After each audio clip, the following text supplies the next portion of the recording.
So matapos nga pong ibalita ng Team Casimero member na si Popsi Cultura kahapon na maglalatag na umano ng isang napakalaking offer ng Japanese promoter na si Koki Kameda kay General Casimero na hindi nito matatanggihan upang masigurado na mananatili si Cuadro Alas sa ilalim ng Kameda Promotions, ay tila nagbabalik loob din nga po ang dating Japanese promoter na si Masayuki Ito ng Treasure Boxing Promotions kay Casimero at tila nagpaparamdam. Ito po ay dahil ipinakita din kahapon ni Popsi Cultura na tumawag si Masayuki Ito sa kanila at pasimpleng minomonitor umano ang kasalukuyang estado ng angas ng Pinas. Kaya naman posibleng nagpaparamdam ito dahil alam din ito na nagtapos na ang 3-fight contract ni Casimero sa Kameda Promotions. Kaya hindi malabo na maglatag din si Masayuki Ito ng offer upang subukang maibalik sa Treasure Boxing Promotion si Cuadro Alas. Lalo pat napakainit talaga ngayon ang pangalan ni Casimero sa Japan nang dahil sa talagang napaka-impresibong performance na ipinamalas niya laban kay Luis Nery.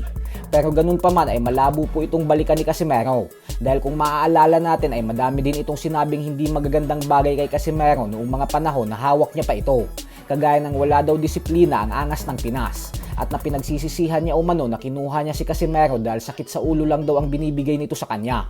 Bukod dyan ay sa katunayan din mga idol ay wala din naman magandang nagawa si Masayuki Ito kay Casimero kasi wala naman itong naibigay na malalaking laban kaya hindi niya natupad yung pangako niya. Mas mabuti pa si Kameda dahil naibigay nito kay Casimero ang matagal nang inaasam-asam na laban kontra kay Luis Nery.